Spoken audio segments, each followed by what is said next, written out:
Oh, stay alive.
Viking hut.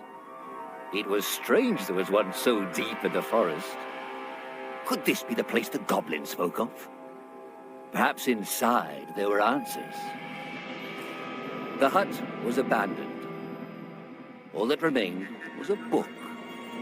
Although Oddmar was never one for reading, he opened it. Inside the book it read, Diary of Vaskar, the Disgraced. Could his old friend still be alive? With Oddmar's parents gone, Vaskar took Oddmar in. Despite this huge responsibility at such a young age, Vaskar had impressed the chief and become a promising young warrior. The chief was so impressed, he decided Vaskar was to lead the Vikings into the forest for the first time. Vaskar went to the forest alone to prepare. But the more he went out there, the less he wanted to hurt anything within it. He begged the chief to reconsider, but the chief was not a very thoughtful man. When Vaskar refused to lead the charge, he was labeled a traitor and was banished. Much time passed, and a fairy visited Vaskar. A great threat to the forest was looming, and her people were in danger. She knew she could trust him with the great power to save the forest. He had no idea he was to fight the god of chaos. Vaskar was almost victorious, but Loki, in desperation, turned Vaskar's own powers against him. He was cursed, but Loki was driven from the forest for now. The curse was quickly consuming Vaskar, but the fairy could not help. Loki's hold on the forest and their magic was still too tight. The fairy asked if there was anyone else who could help. Vaskar was reluctant to put his friend in danger, but he had no choice. Oddmar always asked himself why he never went out there, why he was too scared to try and help his friend as he had helped him. He often thought about that. But where was Vaskar now? Perhaps his aunt laid further down the river.